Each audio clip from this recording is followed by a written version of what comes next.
talking?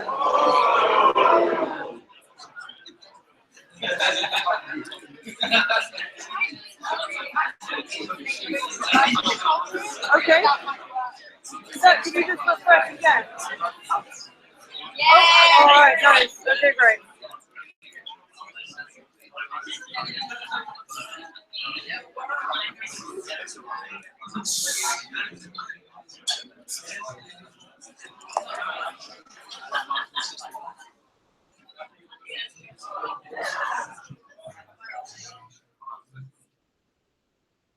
Thank you. That's the signal we use at Makers to ask people to stop talking so that we can start doing something together. Just a few quick things. Please could you disconnect from the Makers Academy Wi-Fi so that we can have really hopefully solid video demos and presentations over AirPlay. That would be really help us out a lot. Thank you. Fire exits are behind you. So you go straight through there, and then down the stairs as far as you can go, and then turn right out of the building, and the first street you come to is the rallying point. Okay? So if there's a fire, then do that, please.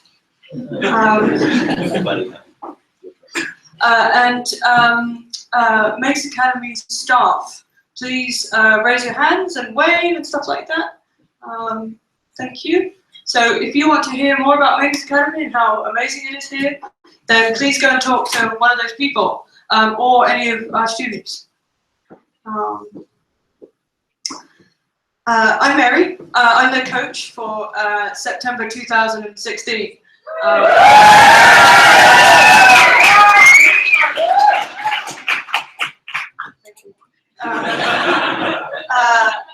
So if you're not sure, then Makers Academy is a place where you come to learn to code. That's a pretty hard thing to do. But the thing about being a developer is that actually, when you become a developer, then you're sort of signing up to spend the rest of your life and the rest of your career learning.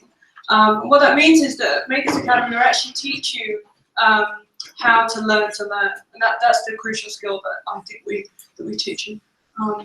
So the students that you're going to see in a second, I think they've just done like world-class learning to learn. It really has made me very proud every day, because every time they were kind of tempted by productivity, by building something, then they kind of turned away from it and said, no, I'm going to learn how better to learn.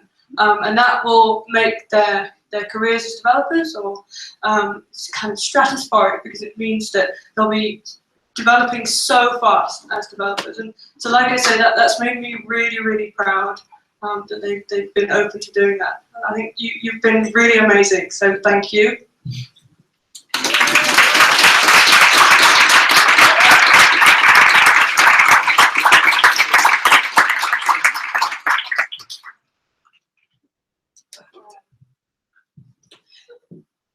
So let's get on with the presentations.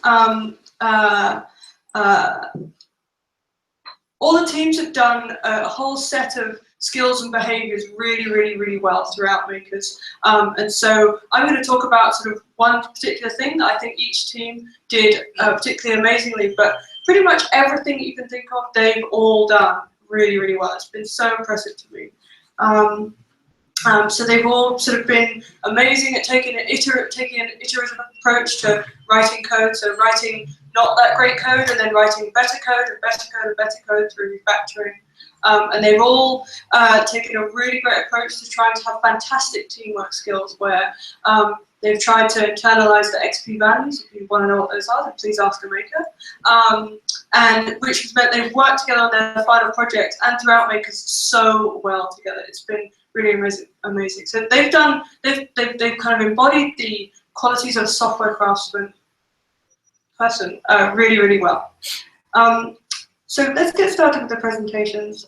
We're going to have Traumatic first, and they finished their app and their presentation in plenty of time. They were kind of hanging around this morning, sitting pretty, feeling great, and they could have just sort of down tools and maybe gone to relax in the park or something, or gone for a drink or something. But they didn't do that at all. They thought that their code wasn't good enough yet, and so they were learning about new refactoring processes even late this afternoon to try and make their code just better and better. And that's not about making it work better, that's just making it better code that's easier to change in the future. And that really, really, really impressed me. So I think it's fantastic. So if you'd like to come on up and you can get started.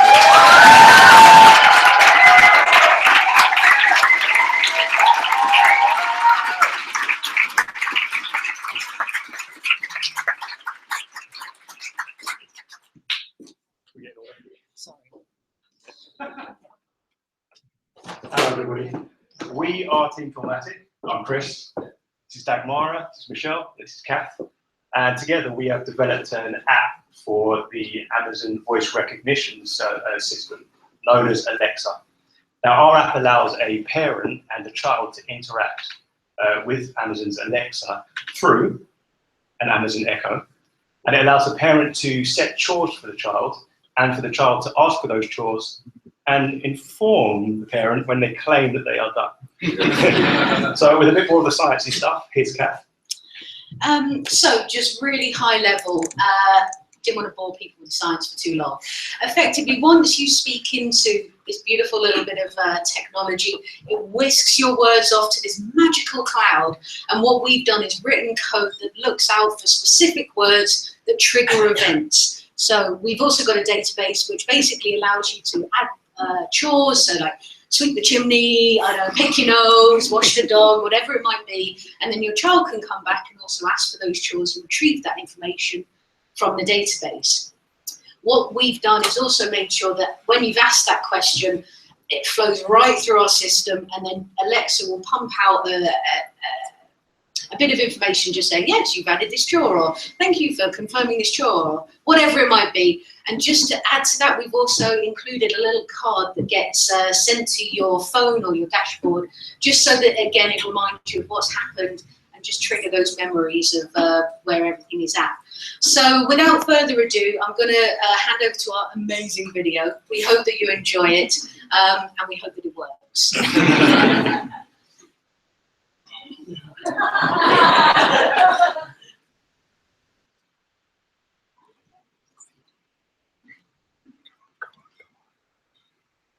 Have you ever wished someone else could make your child do their chores? Have you ever wondered how to make chores a less painful process? Introducing Chorematic, the ultimate child management system, brand new to the Amazon Alexa system. Launch Chorematic. Welcome to Chorematic. What would you like to do today? And clean the kitchen for Friday. Well, I have added a clean the kitchen chore for the 16th of December 2016. Alexa, ask Chorematic, what is my chore for today? Your chore is.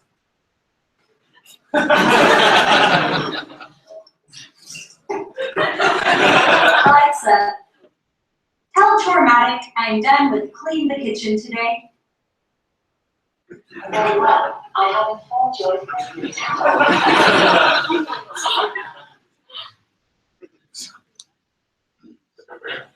Alexa, tell Chorematic password 3982. I confirm your 16th of December 2016 clean the kitchen chore is completed.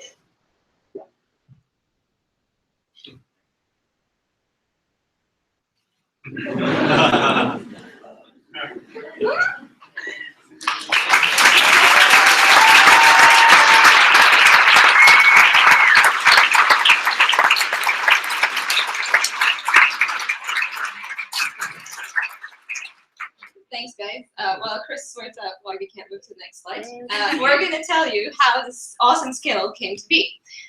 So first of all, we had a lot of fun building this. I mean, it's been a great time, and you know, these two, they laugh all the time. It's amazing, and she's basically like a child. It's great, right? So, no, honestly, it's been fun.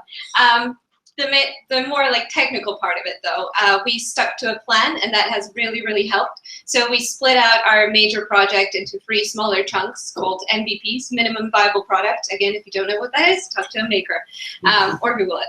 It's smaller chunks, right? And then we managed to do 1, then we moved on to the next smaller chunk, and then the next, and eventually it all came together in an amazing product. We also kept our team regularly updated throughout the process.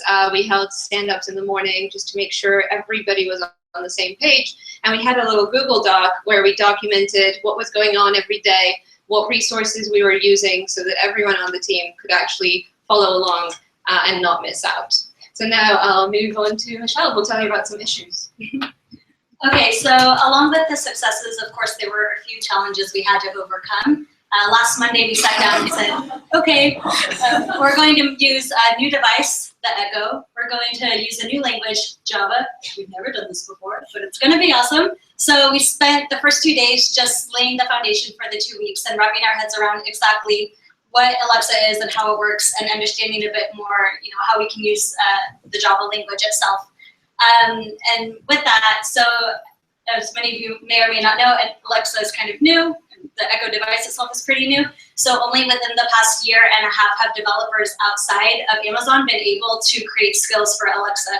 So that provided us with the challenge of not having a lot of readily available information on the likes of Stack Overflow and other knowledge forums. So we just kind of had to do our own building and piecing of the information together to create the skill. And also, there's also just messing around with Alexa. One day we wanted to see if our tour could work and give her a sweep the chimney tour. But of course, she understood this as sweep the chimichurri. So little problems like that were fun to travel through along the way. Well, that's traumatic. If you have any questions about the tech or about the development process, please come and find us after the presentations. And the star of the show, Alexa, will be set up and available for questions, but she won't be signing autographs. Thank you.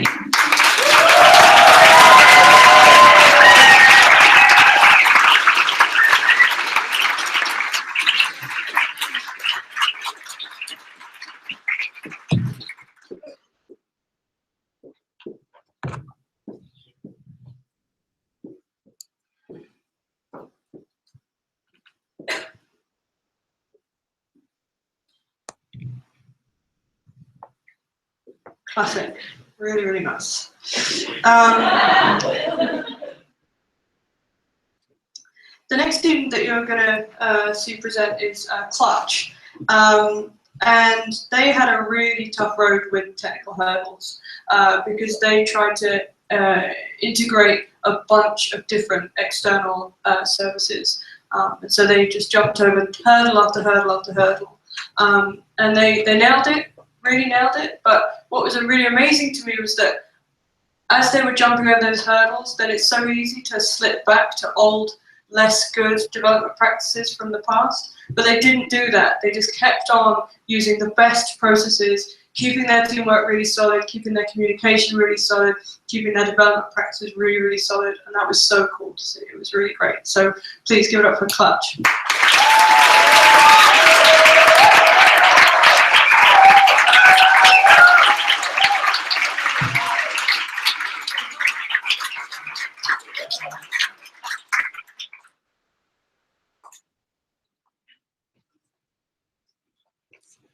Okay, I'm Ed. I'm sitting here with Dio, Akram, Laszlo, and Manuela is joining us from Italy via a live video link. So we're Clutch, and we're here to talk to you about asynchronous arrivals to events. And what does that mean? You're absolutely right, but we've all been there before. You've got a coffee or a beer in the diary for 5 p.m. At 4:55, you're sending that text message saying, oh, I'm 15 minutes away, I hope you're not there already. And they are. They're always there. They're there for 15 minutes and you feel bad. And that's what we're solving. And we're solving that with a mobile application that shows you in real time where your friends are on a map and how long it's going to take them to arrive to the agreed meeting place. And that does sound like a lot, and believe us, it was. So we had to define a minimum viable product, and that was something that we could stand in front of you today and release on the App Store, get our users, and start collecting feedback for. So the idea was to have someone be able to create an event, invite a friend to that event, have their friend accept that event, and then be able to go through to the event page and everyone will be able to see where everybody else is and how far they are away from that event. So Dio is going to take us through now to a live demonstration, and he'll talk us through, and then you'll hear about the architecture and our successes and struggles and future features from Manuel. Thank you, Ed. All right, let's start the demo. I can log in with Facebook. I'm gonna log in with my email instead. So right there. Then I'm gonna create a new event, and I'm gonna invite Laszlo and Ed.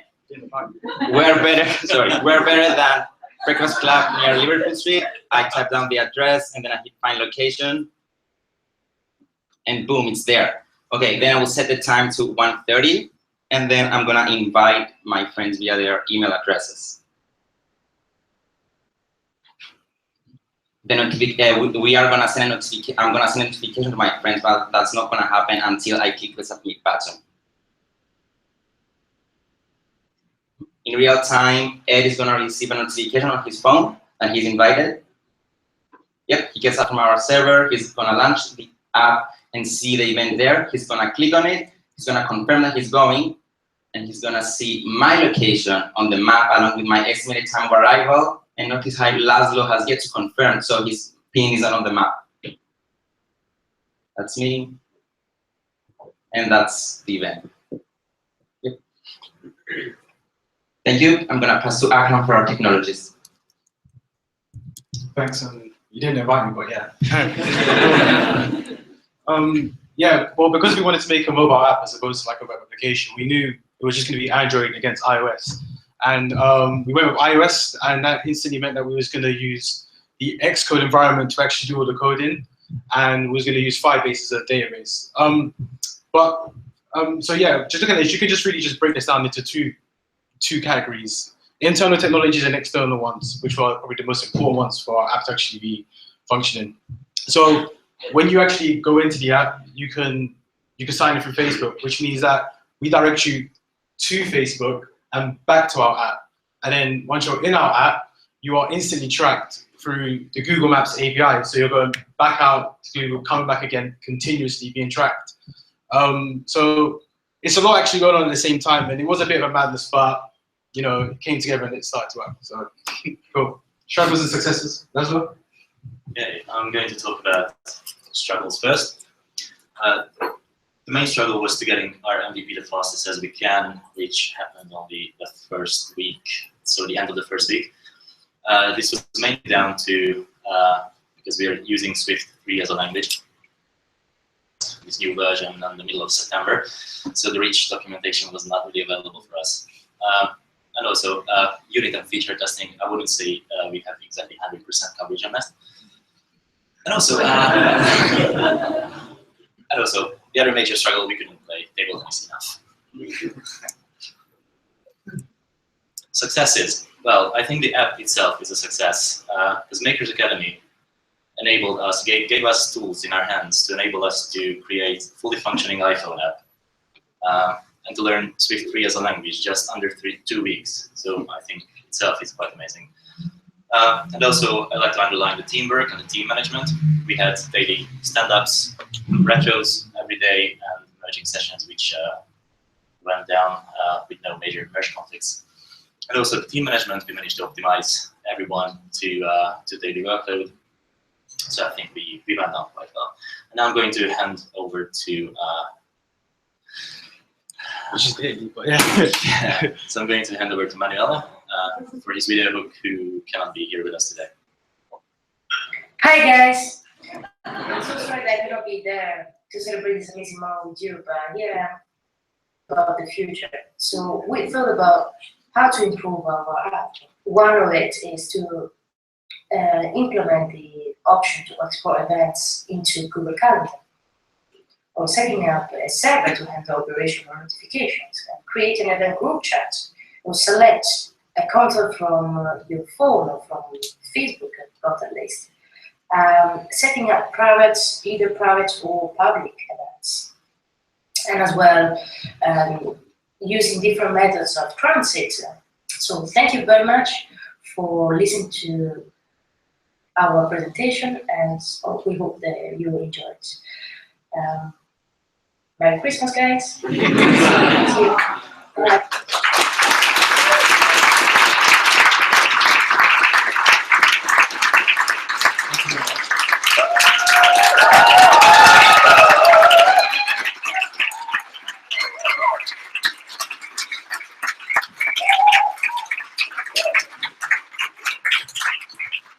Fantastic stuff, absolutely fantastic. Okay. Let me just queue up the next group. Okay,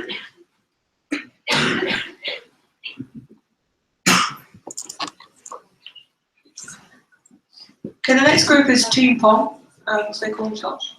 And this team had a really tough technical challenge because they made a real-time multiplayer game.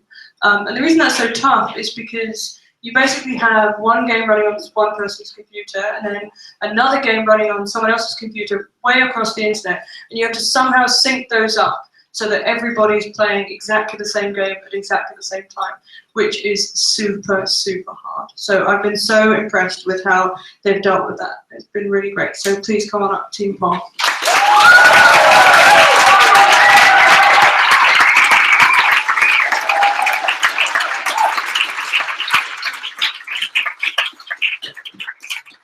Hi everyone.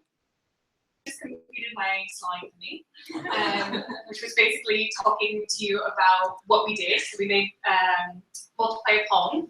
Obviously, this might be something that you guys recognize, or at least some of you might recognize, because I did get told by one of my teammates to research what original Pong sounds sounded like, even though I remember what original Pong sounds sounded like. So we're remaking it classic, and what we were trying to do was to make it a multiplayer in real-time game, which, like Mary said, was you could be anywhere in the world on 2 different laptops, play the same game at the same time. So now we've got a brilliant demonstration.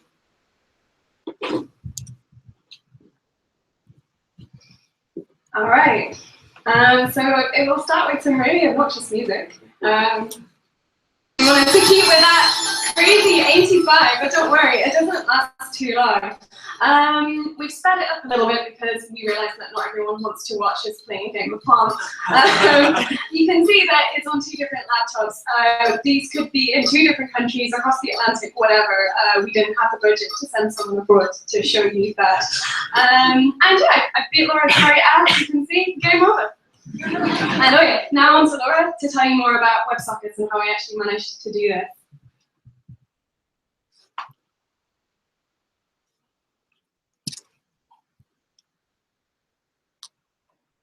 Okay, so how did we create a multiplayer game in real time? Well, we use something called WebSockets. So to give you a bit of context, on a traditional website, you would have an open connection between a browser and a server. You would send a message from the browser to the server. The connection would close, and then the server would respond with another message, open another connection, send the message, and then close the connection. So as an analogy, think of walkie-talkies. So one person would press a button, send their message, release the button. The person would do the same. They would send their response by pressing the button, replying, and then releasing the button again. But in WebSockets, you have an open connection. So the browser would open a connection with the server. It would stay open, and you would be able to send messages back and forth in real time.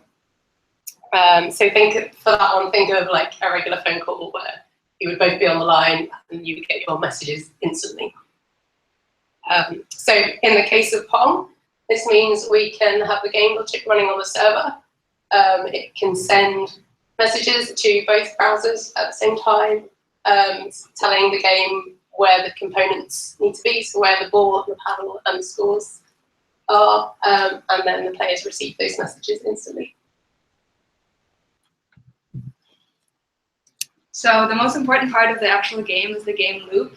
And how it works in 3 parts. It takes an input, which is the player pressing the keyboard up and down, moving the paddle. It sends up a message, and that message gets interpreted, and then the game is recalculated, all the positions of the objects are recalculated and then redrawn on the canvas. This means that the actual moving game is simply just objects positioned and then being updated and redrawn 60 times a second. That's the speed of it, which gives it the illusion of movement. Now, like all teams, we had our achievements and our challenges. Interestingly, we didn't put the tech there as a challenge, mainly because Life at Makers is all a challenge, and we're here to learn. So that was actually really good. One of our main achievements we thought was our collaboration and communication. You can see we've got illness up there in our challenges. We were really unfortunate, even for this time of year, when people are normally sick, that we never had more than 3 fully functional people at once, sometimes only 2. This meant that we sometimes had to work together as a 3, which is an interesting dynamic, but it worked actually. Occasionally also we had some solo programming. If you're interested in coming to Makers at all, you'll know that we really do a lot of pair programming, so actually going off solo was a little bit different and showed us actually how useful pair programming is. You really do manage to achieve a lot more, I think.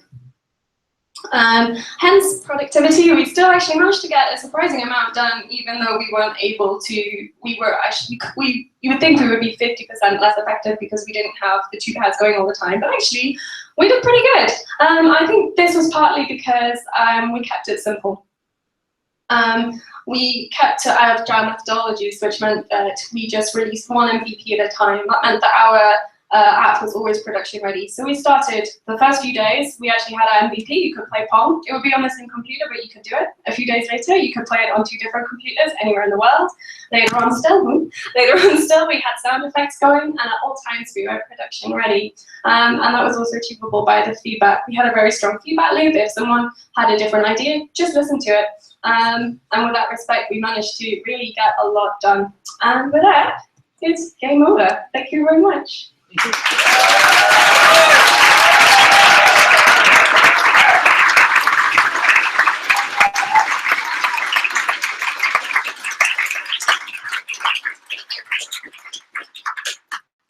Thank you. Absolutely fantastic. Okay, next it is CSS Playground. CSS Playground is super simple.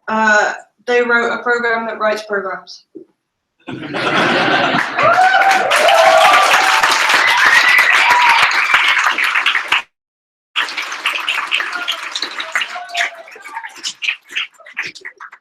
Hi all, we are Alina, Julio, Rory, and myself, Blanca, and we have developed CSS Playground. What is CSS Playground? It's an HTML and CSS tool that allows you to create, to develop a simple web page without the need of writing any code.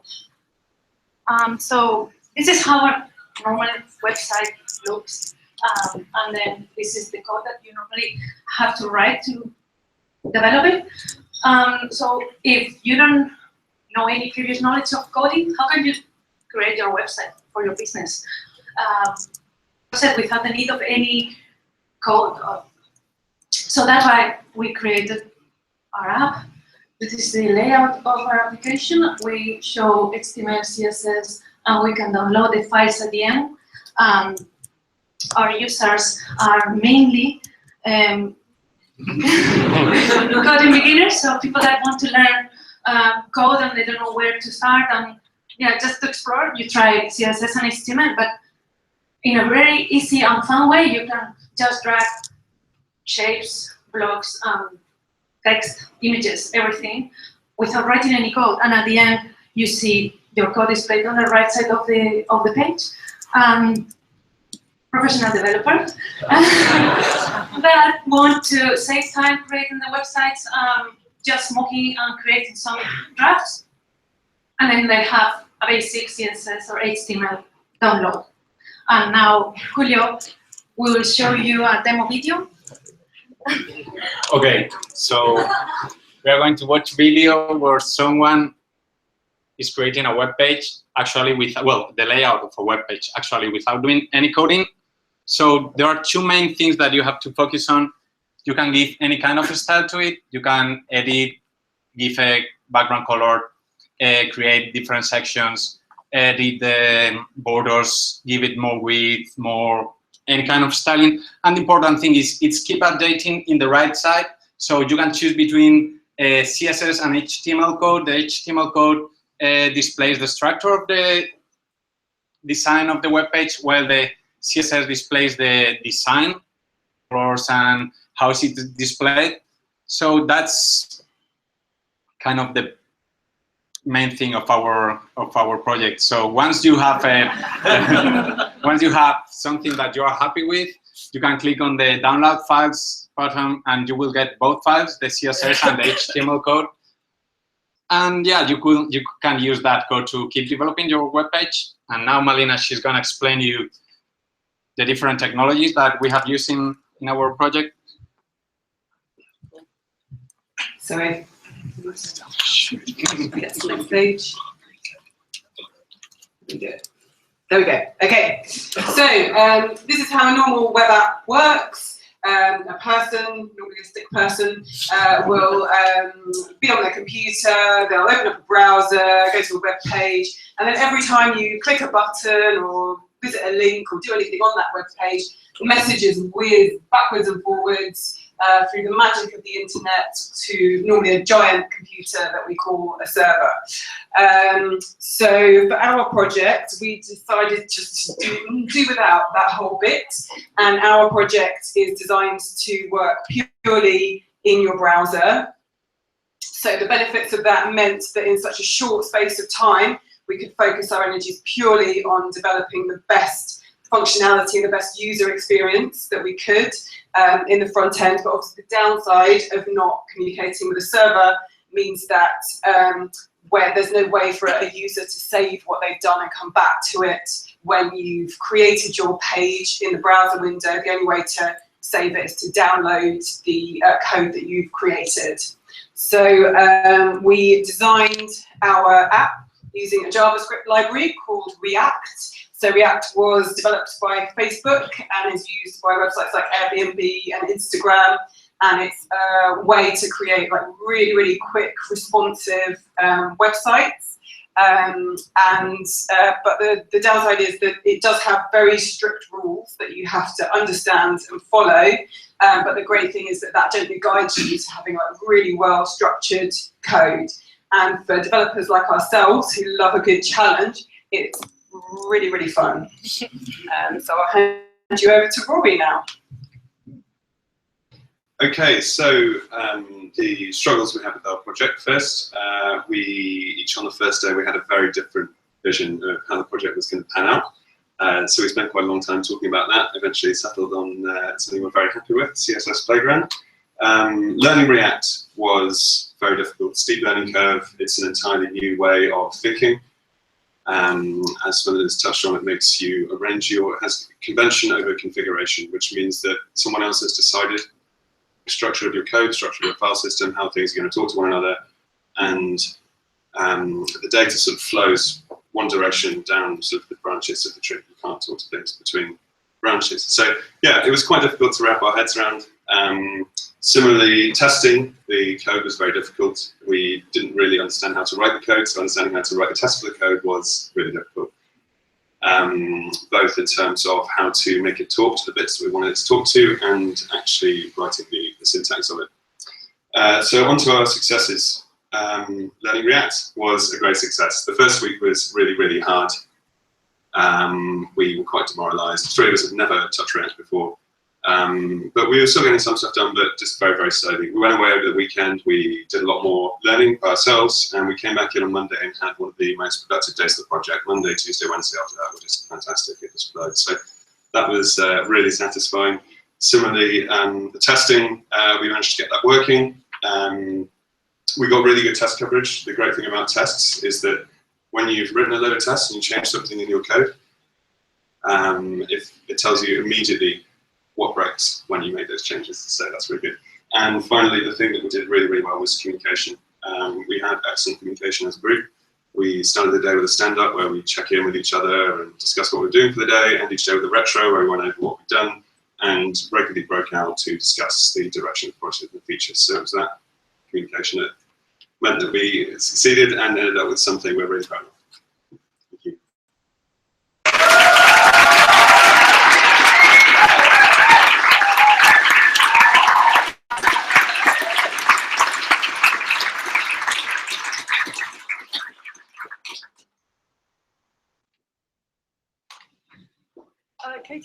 mind opening that window? Do you mind just opening that window, just because it's getting quite hot in here?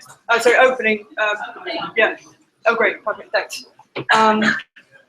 Cool.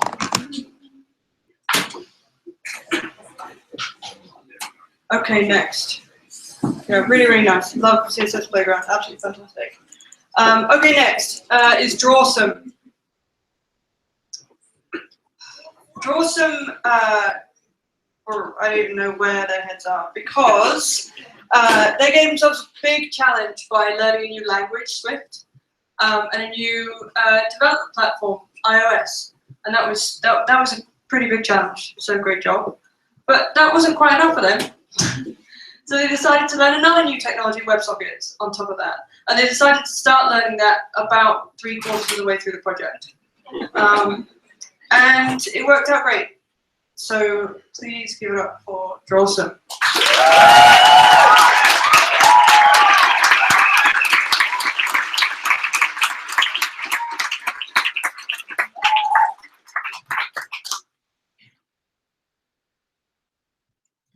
Hello. Welcome to Team Drawsome. I'm Anna. This is Elizabeth, Rosie, and Katie. I'll pass you over to Elizabeth. Okay, so we've created an iOS app where one player draws and the next player guesses what they've had to draw. So I've got a little video for you to watch. Okay, mute. So we accidentally recorded our voices, so ignore that. So the first player logs in and gets a whale to draw, so they start drawing. Then they're like, no, choose a different colour. Go for blue for a sort of under the sea theme. Drawing the whale, making it clear. Flashing timer so you know how much time you've got left. Meanwhile, another player logs in and gets ready to guess what you've drawn. So that's finished, you submit your drawing, and then it flies through the air and appears. And then you have to guess what it is, so you're like, oh, maybe a fish.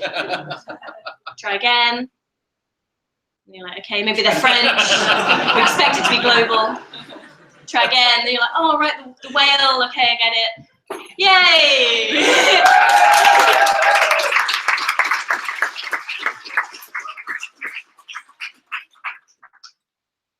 So I'm going to talk about how it works. So first off, we need 2 iOS devices, both with the Drawsome app installed.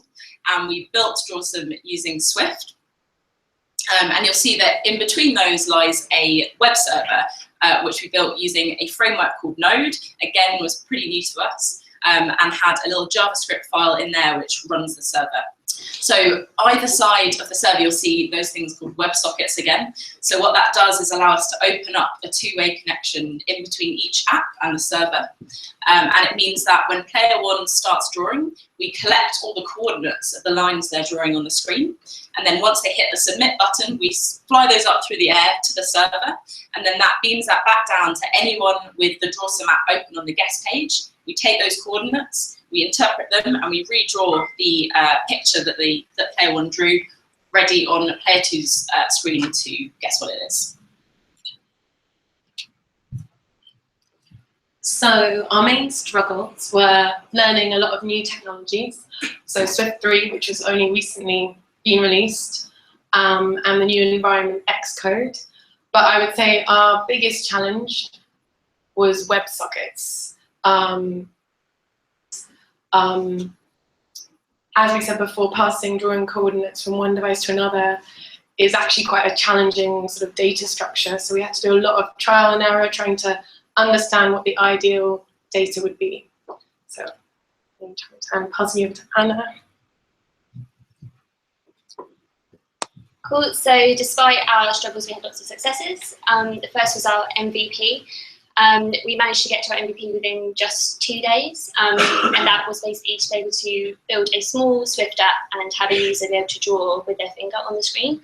And because we got there so quickly, we managed to build in loads of other features as well. So we were able to build in a colour changing feature, a guessing feature, and a timer. On top of that, we were doing it all in Swift 3, which was completely new to us. None of us had ever looked at it before last week. And we were using it in an environment we'd never used before either, which is Xcode 8. And then lastly, our biggest success was successfully sending the coordinates through the WebSocket. We weren't sure if we were going to get there. It was only yesterday. So that was really successful, and yeah, it meant we kind of have a really finished app now, which is really great. And that's it. Thank you.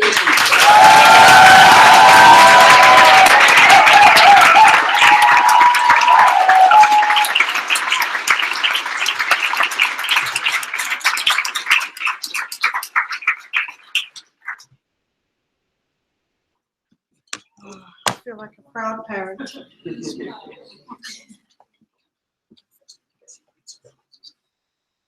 Okay, next.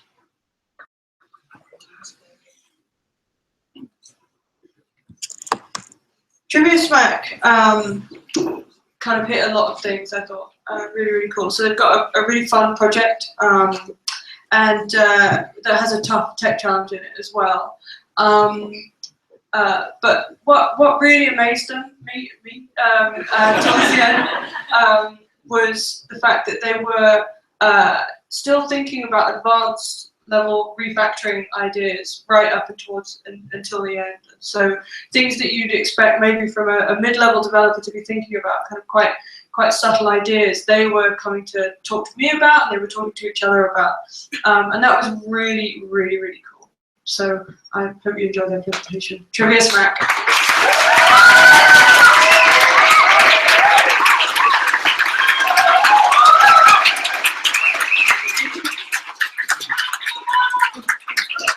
Hello, team Trivia Smack. I'm called Zasif, Stuart, and Anna.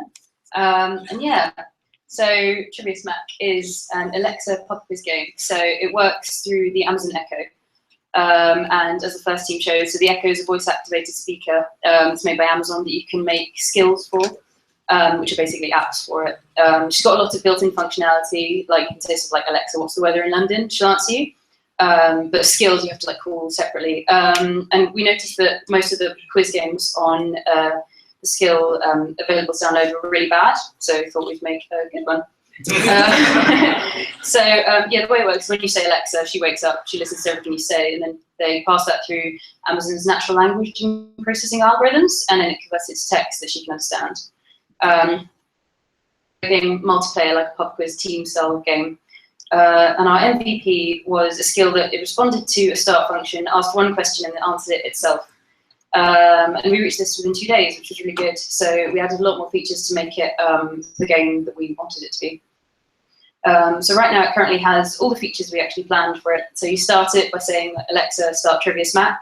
And then she asks you for your team names, you set the team names. She asks questions, she counts down time in it, and you answer her. She verifies your answer, tells you whether you're right or wrong, adds up the scores, and declares who's the winner. So quite like a pub quiz. Really works a bit. So yeah, it's currently fully functional as this game on Amazon, and we've got a bit of a to show you. Yeah.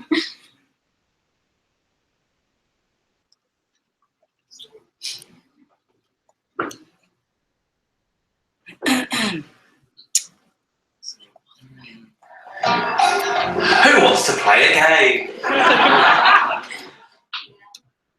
Alexa, launch Trivia Smack. Welcome to Trivia Smack. Team 1 name is Pandas. Team 2 name is Dolphins. Please say start quiz to begin. Start quiz. Complete the lyric. It's true wherever you find love it feels like. 10, 9, 8. Alexa, the answer is Christmas. The answer is Christmas. You are correct. Pandas has 1. Dolphins has 1. Which body of water is regarded as the world's largest lake? You. Alexa, the answer is Caspian Sea. Yay. Pandas win. Hip hip hooray. Hip hip hooray.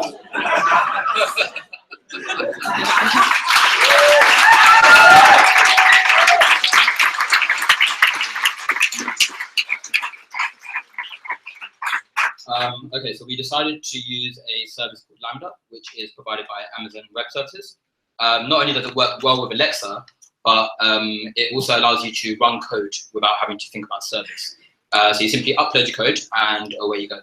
Now this gave us 3 programming languages to choose from. We had Node.js, which is basically a runtime that runs JavaScript.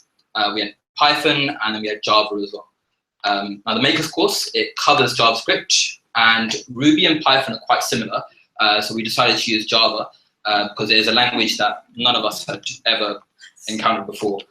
And it was also something that we all wanted to learn because of its popularity in the tech world, and there's a lot of money.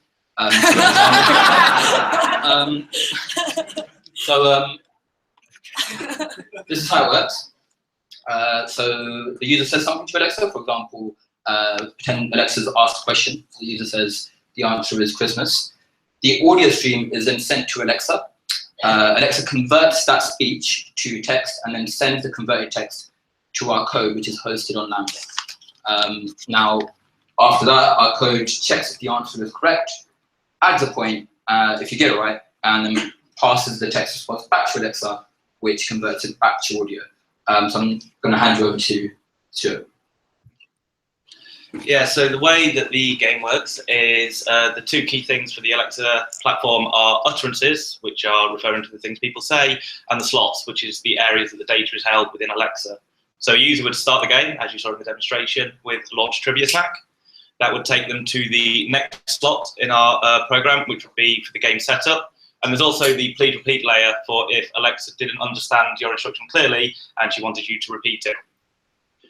If you did that successfully, you then move on where you could set up the two teams, define your names, and you'd also have your scoreboard set to the team name. And then if you successfully do that, you move into the quiz part of the actual game.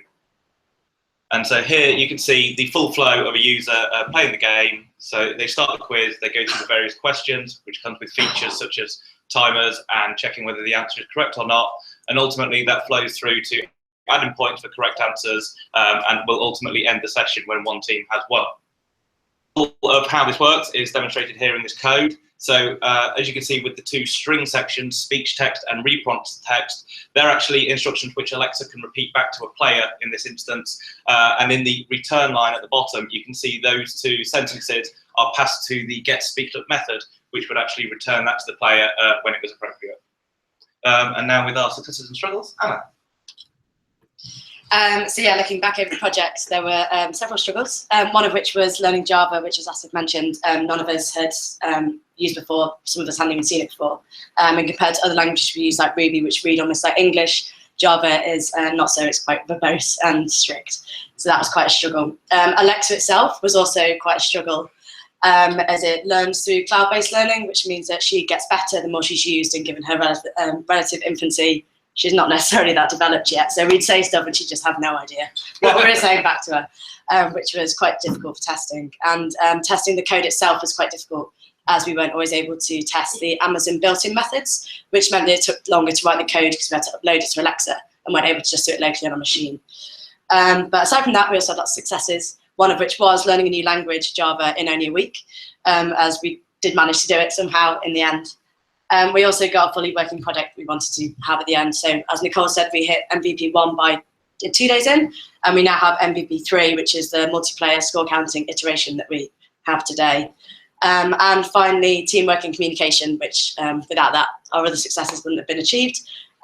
We had like regular stand-ups to make sure that everyone was involved, and we split workloads between the group to make sure that everyone was doing a little bit of each bit, so everyone knew what was going on. And yeah, final projects to be very difficult and stressful, and it was an absolute breeze for these guys. So that was definitely a success. And I think that's everything.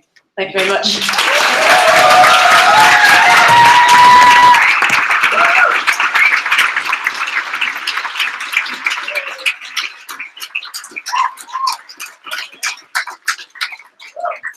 Okay, fantastic. Curious, absolutely great. Okay, so we've got 2 groups to go. And our next one's going to be on song.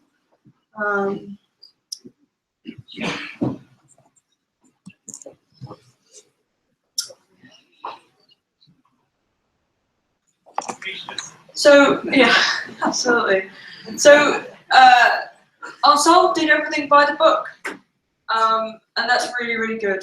That's really, really good. So their test coverage is off the charts. They really strove for quality all the time. Their teamwork was on fleek. And They were a really mature, agile team. It's really, really fantastic. I'm so proud of them. So yeah, let's see their presentation.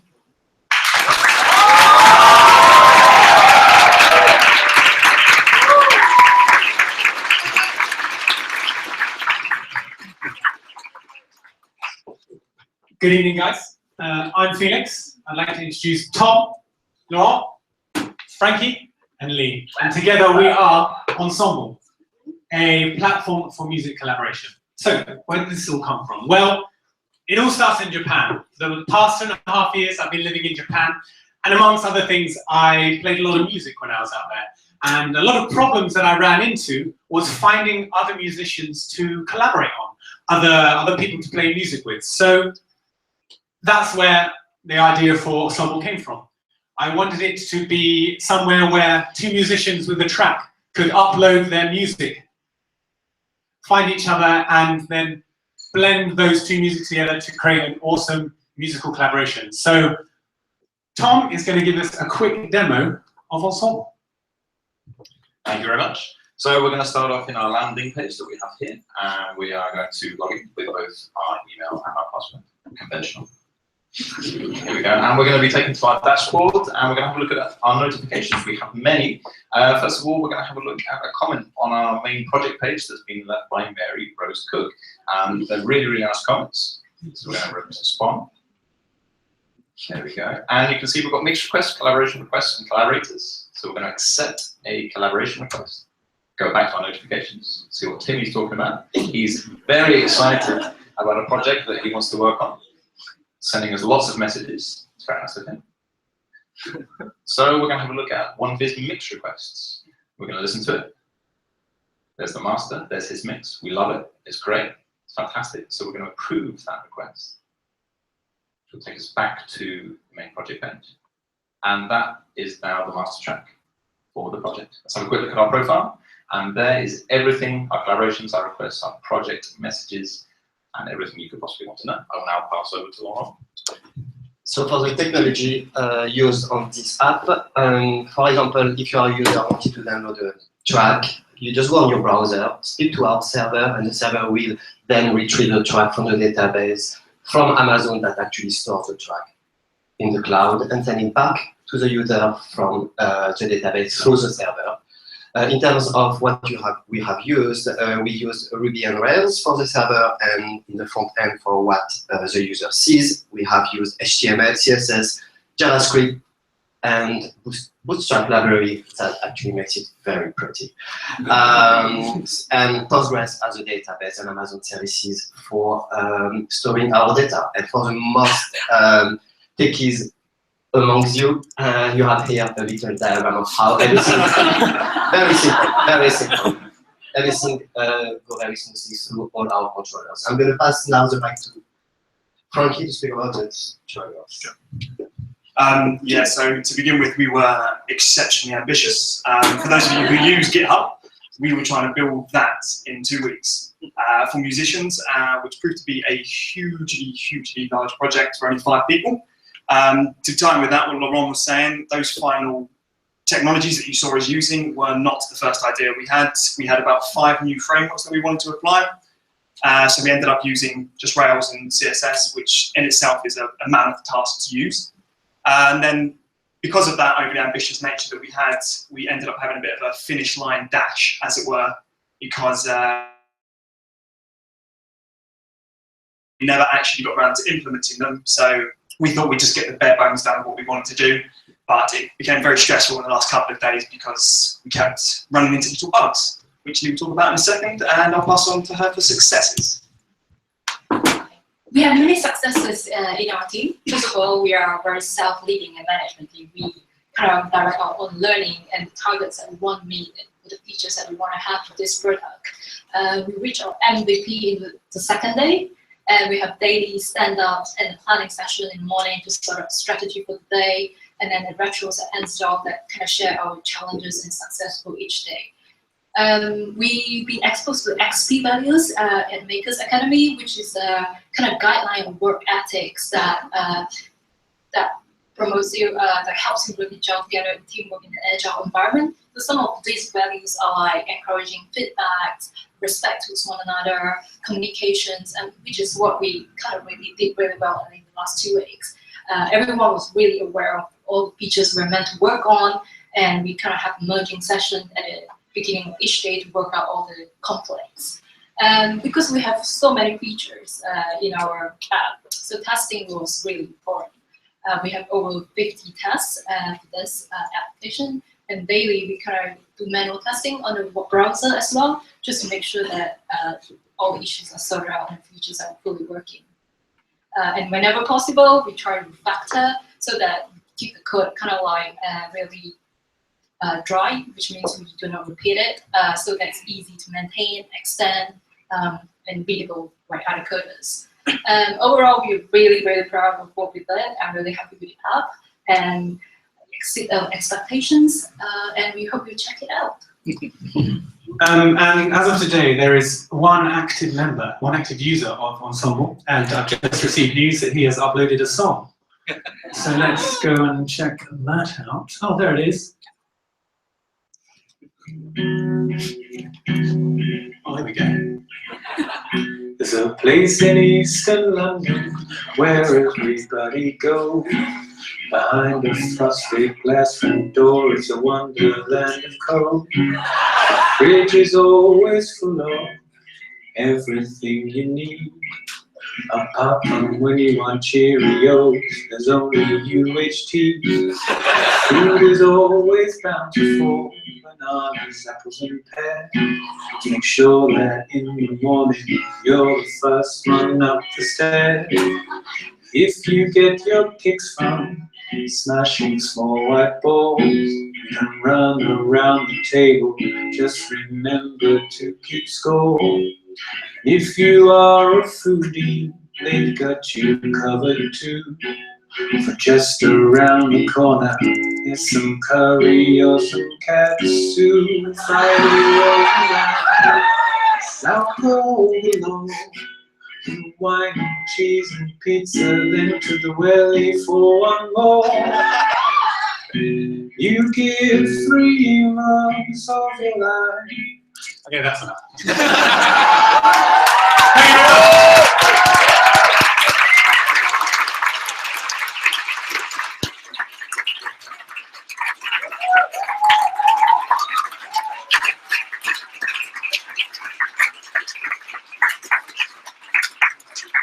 Fantastic, absolutely fantastic. All right.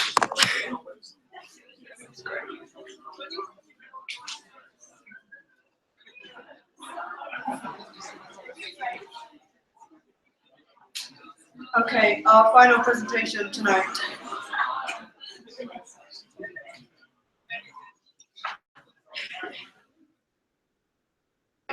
Finally, we're going to have Floating Point VR.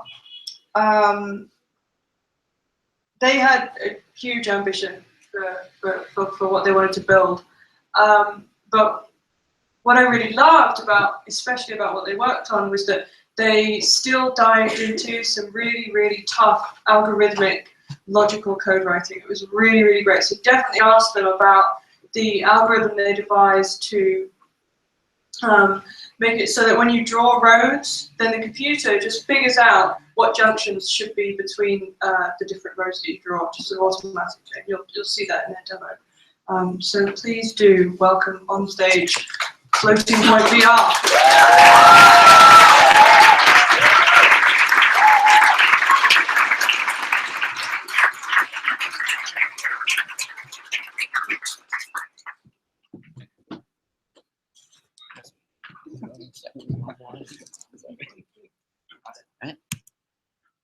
So our project is a sandbox-style city builder game that is interacted with by a VR headset and controllers. For those of you who haven't tried VR yet, it's this type of headset, and it tracks your head movements, and also these controllers track your hand movements. So it's incredibly immersive, and you can interact with things in the world and that you in a way that you normally would very, very physically. So it's super, super immersive and feels very, very natural. I'm going to hand you over to Mike. He's going to go through the these things on the project. Thanks a lot. So what is Floating Point?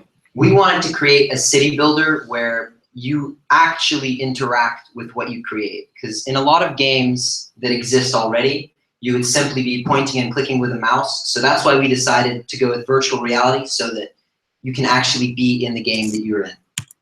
So now we'd like to show you a quick tech demonstration, which I'll talk you through. So when you start off in the game, it'll look something like this. You have your controllers in front of you, which you can see in the game as well. As you move them around, they move in the game. So your movements are translated one-to-one into the game, and you can even walk around and have a look. Here in a second, you'll see how you can even just bend down and have a look at the trees, pick it up.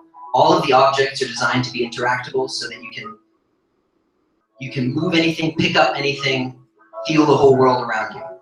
So you can see here, I'm like checking out this building, having a look, actually deciding probably not going to be the one I'm going to go with. Nope, just throw it off. And spawning in another one there turned out to be the same one, but that's all right. So here you can see the road drawing that we implemented. It's dynamically updating. Made a mistake there, but it's okay. Still delete it all. Here you can see I wanted to add on a little industrial estate onto my little city from before, and it's super quick. You just spawn in the buildings, place them down where you want them, and everything's updated dynamically and works really quickly. So the next feature is first-person mode, where you can actually go into your city and experience it for real. Now, we were thinking that what a better way to experience your city than the way you experience every other city around you, the way you go to work. It's almost the same, not quite the same. So yeah, all of the main features are still available when you're small, so you can interact with any object, spawn anything in. We have over 100 different objects in the game, which means that there's a lot of variety and not much repetition. We ended up going with an asset pack because in 2 weeks it would have been an impossible task to do this much modeling. So the models we didn't create ourselves, but everything else we did. The keystone feature, which we just managed to implement this morning in a massive rush, courtesy of James here, is driving a car in first person. We've managed to map the controllers. We've managed to map the controllers to the steering wheel. So this was actually my first time using the car, so I wasn't really sure of the controls, but within a few seconds, it's pretty simple to figure out. It's fairly intuitive controls, and you can drive around and explore the city. And the final thing that we added was a day-night cycle and some animation. So in a second, you'll see an airplane flies by, and you can experience the sunset in your city and watch it all in first-person mode.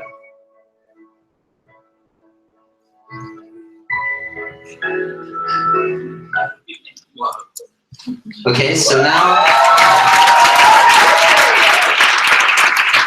thank you.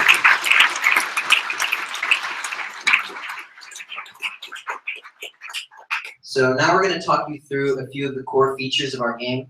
So every city builder needs a road generation algorithm. Now, a lot of games in the past haven't done this perfectly, and a lot of the time it is very difficult to get it right because it's really difficult to know what the user wants when they simply just say where they want a road. So we, from the ground up, created an algorithm that picks out which road each road should be and updates it dynamically. So as you add more, all of them are updated. And we spent a lot of time making sure that that was the core feature. So now I'm going to pass over to Royston, who will talk a bit about the user interface. Hello. So the user interface was an integral part of our users' experience in the virtual world, because that's what they use to spawn the objects into the environment. So they would just, I don't know if you can see it in the video, but they had a UI that would pop up when they touched the pad, and they just point the other controller at it, and the laser would hit the button and randomly spawn an object from. And if they really didn't like it, like Mike said, you could just chuck that object off the map and just destroy it.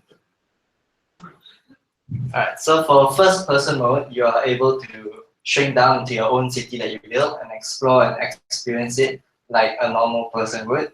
So like we have a button on the controller which you could toggle between going big and going small, so that you could, and while you're in this small mode, you could still use all the features that you are in the big mode. Like you could move with the touchpad, and you could still spawn buildings with the UI, and you can, like you saw in the demo, you could still throw buildings like Superman. And now I'll pass on to Jay.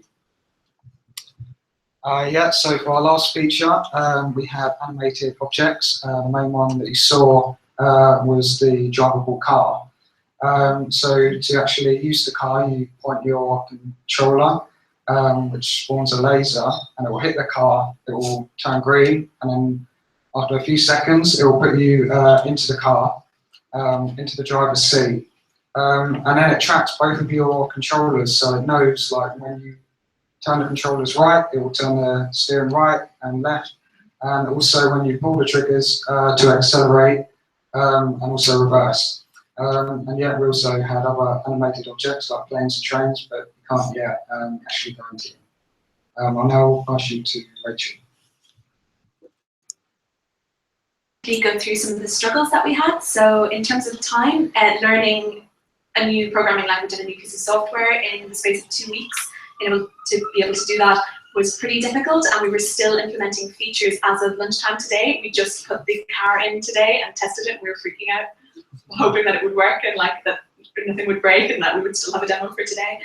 And because of that, we didn't really focus on testing that much. We focused a lot on features and tried to use builds and other integrated tools that would let us test our code in our software.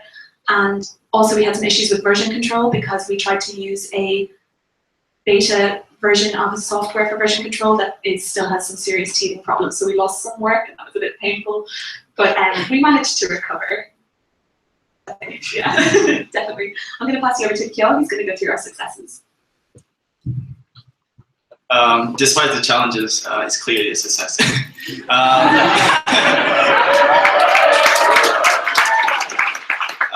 We haven't used Unity and C# before, but we managed to build a complex feature like driving car and drawing roads on the ground. Another success is optimization for VR. Our application is running at 15 frames per second before, and we managed to improve that to 90 frames per second for immersive VR experience. The third success is the teamwork. Everyone is super excited about the project. We really committed to the project, and we did a really good job. I'm going to pass on to Ryson to talk about our future feature. So over the next few months, we plan to continue this project where we'll add additional features. And when we go live, you'll be able to go and try it. And it would be great if you give us feedback so we can make it even better than it is. Yeah, thank you for watching. One more thing, after this session, once it's over in the room next door, we're going to set up some equipment so people can try it out and do a live demonstration. We're not going to have that much time, so I'm afraid everyone won't be able to go, but please hurry over there if you'd like to try it, and you can have a go. Thank you very much.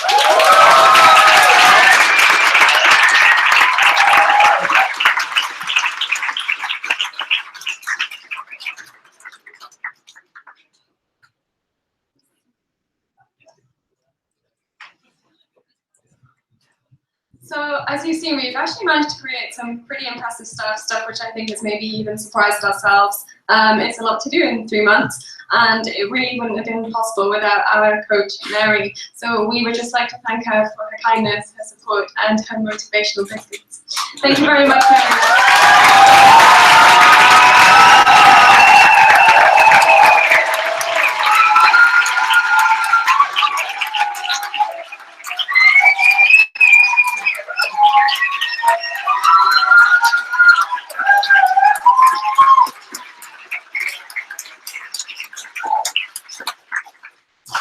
I'm very touched. Thank you so much. Thank you so much. Yeah, it's been my honor to be your coach, and I'm going to miss you all very much.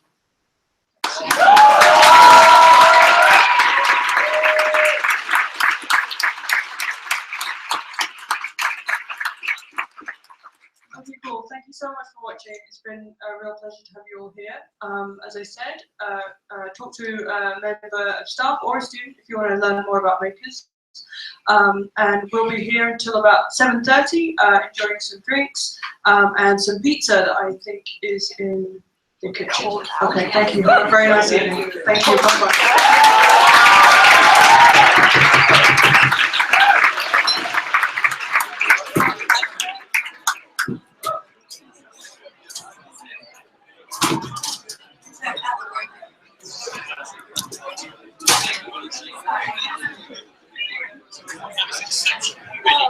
quite moving, actually. Really emotional. Rosie Collins is now. Yeah, she's spoken very highly.